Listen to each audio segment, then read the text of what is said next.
There's shock, anger, and demands for accountability on the streets of India. Demonstrations like this one have been taking place across different states to demand justice for a young woman, a victim of rape. About 3 hours away from the national capital, a 19-year-old Dalit woman was allegedly gang raped and brutalized last month by 4 dominant or upper caste men. She later died in a Delhi hospital. The case, apart from sparking mass outrage, has also brought to the fore the deep caste fault lines that still exist in the country.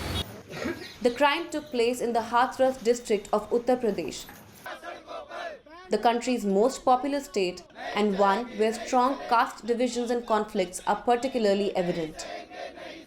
For many, the horrific crime has put the spotlight back on the discrimination and inequality that Dalits, formerly known as untouchables, face. A reality that makes Dalit women particularly vulnerable. Jyotsna Siddharth, an anti-caste activist, says the attack has underscored how severely oppressed Dalit women and other marginalized groups are in India. We're not addressing the root cause of it, which is the caste system and the brutalities that are stemming from as the effect of this system. We see every day that these brutalities are manufactured and meted out on the bodies of Dalit women, queer people, Dalit trans people, and even Muslim women and Muslim community as a whole. Jyotsna Siddharth holds the state, the police, and the Indian society as a whole accountable for the crimes committed against the Dalit community and Dalit women in particular. The 4 accused in the Hathras case have been arrested. But serious questions have been raised against the Uttar Pradesh administration. The police have been accused of botching the case and of cremating the victim's body without the consent or presence of her family.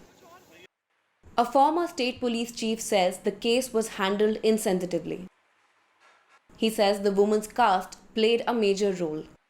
When you reach to a police station, it matters. Which caste do you belong to? Which religion do you belong to? What is your social status? What is your class in the society? So these things matter. And in this thing, the girl and her family, they were at the receiving end because they were Dalits.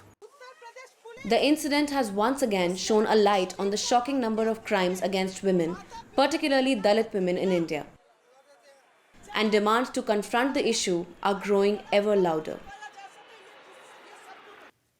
Well, for more on this, let's bring in DW correspondent Manira Chowdhury, who filed that report. Manira, tell us more about why Dalit women are more at risk than others.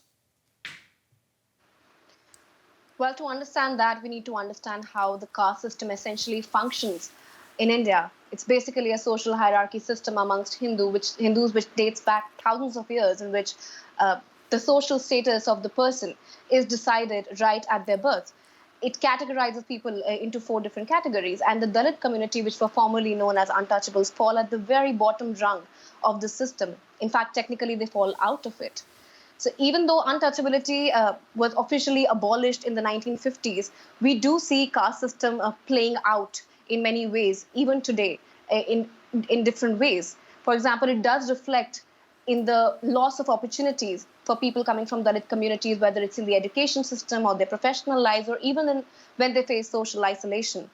And even though this problem exists within urban areas as well, very much it does, but when it comes to villages and smaller towns, this problem is much more pronounced.